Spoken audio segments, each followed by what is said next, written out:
Hello and welcome to the Talking Food with Bidfood podcast. I'm Heather, Nutrition Manager at Bidfood and your host for today. In this episode, I'll be talking all things nutrition with Lizzie Foskett, who is Head of Nutrition and ESG at BaxterStorey, the UK's largest independent hospitality provider, catering over 900 locations across multiple sectors. I hope you're as excited as I am to hear more about what Lizzie is doing in the nutrition space and how her work supports people's health and well-being. Welcome to the podcast, Lizzie. It's great to have you. Could you introduce yourself and tell us a bit about your background? Hi, Heather. It's great to be here today. Thanks for having me on. I'm a registered nutritionist and head up Nutrition and ESG for BaxterStorey. We've got a lot of exciting stuff going on. I'm looking forward to diving into that a bit later.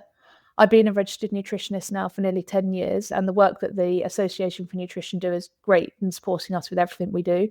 I've been in a couple of roles, but now been with BaxterStorey for nearly 4 years, and it's the one that's given me the scope to really impact people on a wide scale. So looking forward to chatting about that a bit later. Perfect. Yeah, looking forward to chatting about that too. And just for anyone who might not be familiar, so registered nutritionists are qualified nutrition professionals who meet the standards set out by the Association for Nutrition, like Lizzie mentioned. So I'm a registered nutritionist myself, and essentially we provide evidence-based advice on food and nutrition, but we have to adhere to a strict code of conduct and keep our knowledge up to date with the latest research and guidelines. Lizzie, I want to get into your role at BaxterStorey a bit more. Could you tell us about your current focus and any projects you've been working on? Absolutely. So I am very lucky to sit in the UK food and beverage team, working with a variety of chefs, our head of beverage, and a really big team of great people that really help us to get our word out there. At the moment at BaxterStorey, we're on a really big sustainable nutrition mission. And for us, that's making sure that sustainability and nutrition are always at the forefront of everything we're doing. We believe that we're onto something special here, and hopefully tackling the two together will ensure that we really have a big impact in this area. That sounds amazing, Lizzie. I love that you are tackling both sustainability and nutrition together. And what about any specific projects that you've been working on? Yeah, that's a great question, Heather, actually. And before I just dive deeper into the projects, it's good to touch on the fact that we're really focusing on the education of our teams when it comes to back of house, front of house, everyone in the kitchen, and everyone across BaxterStorey. The world of sustainability and nutrition are two large areas, and we want to make sure that our teams are equipped, empowered, and really excited to help us tackle this. So you might have seen recently, we've just released that we have got a 3-day sustainable nutrition course. It's for all of our teams across BaxterStorey. And that, again, has been accredited by the Association for Nutrition, who we mentioned earlier. This helps us to tackle many of the projects that we're working on. And I thought it would be good today to mention the Beans is How campaign. That's a global campaign that is run by a great group of people that we're part of. We're the first in the industry to sign up, and we have said that we would like to double our bean and pulse consumption and purchasing by 2028. Which is also the aim of Beans is How. It's been great so far, and we're working really closely with our chef partner, Bettina, on this. We've done some great work, but also got some really good work coming up, which you'll see as the months go on. I love that. And I can't help but laugh a little bit because in my role, two of the chefs at Bidfood, they are always saying I'm like a broken record, saying, can we put more beans in? Can we put more lentils into recipes? So when they listen to this, hopefully they'll see that not the only one who thinks that beans are great and really underrated food from a nutrition perspective. So I love the sound of that, Lizzie. And what's the response been to the campaign so far? Can you share any results with us? Yeah, absolutely. It's great to hear that you're on the same sort of mission, and we have the same. Chefs are really excited by what they can do by them now, and they've realised the scope and the variety of beans that are out there, and also the amazing products you can make from sort of breakfast through to snacks through to dinner. So we've seen a real impact. Within the campaign, we've targeted our chefs teams, front of house teams, to see just where they can get beans onto the menu and just expand it and really have some fun with it. So they look at their craft and their creativity when it comes to this to see how they can expand how they're being used. We have already seen an increase across the whole of BaxterStorey in the number of beans and pulses we're using. And this is just carrying on climbing with the work that we're linking in with our whole sustainable nutrition campaign. We hope that this is only going to continue to rise. That's brilliant. And what about uptakes? Do you have any information on that? Are the dishes with more beans going down well with consumers? Yeah, absolutely. So I think you always have a bit of a mixture to this. You have some people being a bit more apprehensive, some people really diving in. But we're definitely seeing, because not only in BaxterStorey, but like you say, yourselves and lots of people in this area are talking about beans, and there's a lot of work going on. Customers are really wanting to know more. So if we empower our teams to be able to talk to the customers about the power of beans, what they're doing them in their dishes, why they're good for the people and why they're good for the planet, we're really seeing customers want to try them and come on the journey with us. Yes, not everyone may be as eager as some, but it's definitely increasing. Yeah, no, that's great. It's really encouraging to hear like a real life example of a business being bold and putting nourishing dishes out there, adding more beans to the menus. And I love the education piece as well, investing in your workforce, and then they become advocates for the dishes as well. And they can chat with customers and get them on board. Absolutely. That's amazing. Yeah. And I think, like you said, if we're all striving for the same thing at the moment, you guys, us, and there's so many people in the industry that are all on the same mission, the word's out there, so it can only get better.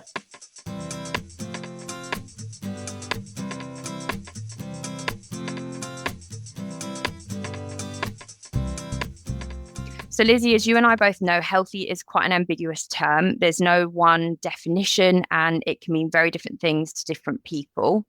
And in the food service industry, in our roles, we are serving a lot of different sectors with different consumers who have different requirements and preferences. So we have to be mindful of that. But I'm intrigued to ask you what healthy means to you as a registered nutritionist. And if you have any examples of how you apply this in your role, that would be great.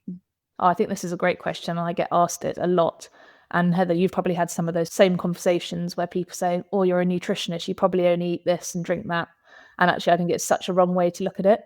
So personally, and within the work I do at BaxterStorey, I think the word healthy needs to be really looked at carefully. I think we need to give a much more holistic view when it comes to the word healthy. And I always like to go for something like nourishing or wholesome. Or now, that's why we're looking at sustainable nutrition together, because there's so many different aspects to it, from what's it doing to the planet, what's it doing to us, is it accessible to all? So there's so many different areas we'd look in. I understand healthy and the term healthy has a place sometimes, but I think, like you say, when we're feeding so many different groups of people, for me, it's really making sure we're taking lots of different areas into account, and also not just labeling one area healthy or one counter healthy. We really try to make sure that all the food and drink that we're serving has that sustainable nutrition message in mind. And you can still enjoy, say, a homemade brownie, but what ingredients is it being made with? What suppliers are you using? So we do try and avoid the word healthy, and then always there to have a conversation with people that want the healthier option and be able to discuss this with them in more detail.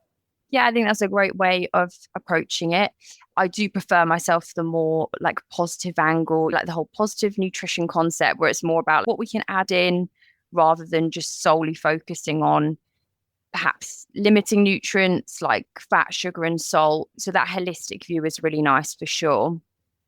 And for businesses, Lizzie, who perhaps don't employ a registered nutritionist, or they don't know where to start with perhaps making their menus and recipes, I won't say healthier, but perhaps improving the nutritional content, they're thinking about what they can add in. Do you have any tips on where they could start? Absolutely. I love what you've just said there about not always looking at what to take out when it comes to that wholesome, nutritious diet of food and drink. Make it fun and look what you can add in. Yes, so there's lots of people out there now, I think, in this world with a registered nutritionist, but also lots of them without. And I think the biggest thing here is to work out what you can do from that holistic viewpoint that we've spoken about already, not overcomplicating it, and also making sure that there's options for everyone. The other thing that it comes to when you are working with a registered nutritionist and when you're not, is you've got to be careful when it comes to what health claims and what nutrition claims you're making. We all need to make sure we're following the same rules out there, so you don't go down the path of misleading customers or also overcomplicating things that customers just don't know what choice to make. So I'm all about really making it easy for that customer to come in, see what the choices are and help them make the right decision, but also still giving them the choice. I think another area when it comes to not having a nutritionist working with you is there's the lovely world of Instagram and TikTok and social media and just general nutrition and health news that comes out at the moment. And I think if you don't have a registered nutritionist working with you, it's looking to see who you can reach out to make sure the information you are using is correct, has been accredited, and is the right stuff to be then using for your customers as well. And I suppose ideally you would have that nutritionist working with you to help you lead you in the right direction. Yeah, definitely. I think that's a really good point around social media, because I know there was a study done recently looking at this sort of accuracy of nutrition and health information on social media platforms, and the level of misinformation out there is quite scary, really. Like we were explaining earlier, what a registered nutritionist is, perhaps if businesses can be mindful to follow registered nutritionists or registered dietitians, those sort of trusted professionals, then they can feel more confident that the information they're receiving is evidence-based. And yeah, I like what you said about not overcomplicating it, because I think it's very easy to do that sometimes. Starting with the diversity piece, so what can we add in? Is there a variety of fruit, vegetables, like beans and pulses, nuts and seeds? Is a really nice place to start. And would you be able to explain just briefly what a nutrition and health claim is that you mentioned a moment ago, just so people are aware?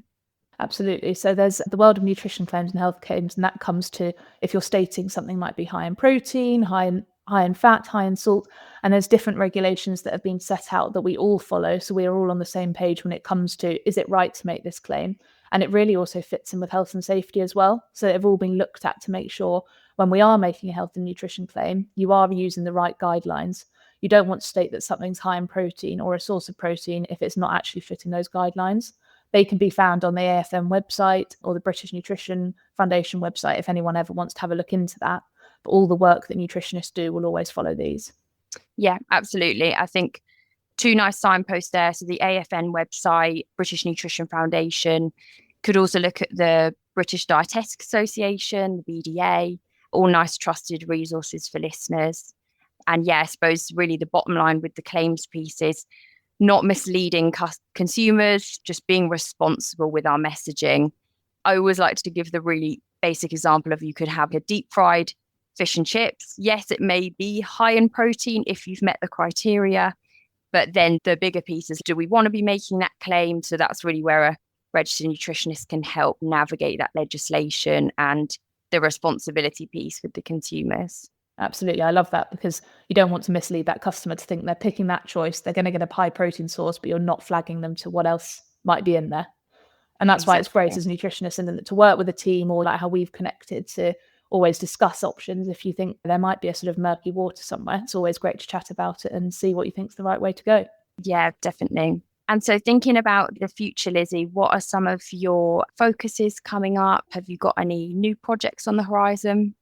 Absolutely. So I've mentioned sustainable nutrition a lot, but I hope you agree that I don't think it's going anywhere in our world of work at the moment. And it's a really exciting area to be working in. At BaxterStorey for the next 5 years, that is our food and beverage strategy. That is what we're looking at. It will just become part of our culture and something that's just embedded in there. But also, as you said, we're always planning for the future and what's coming.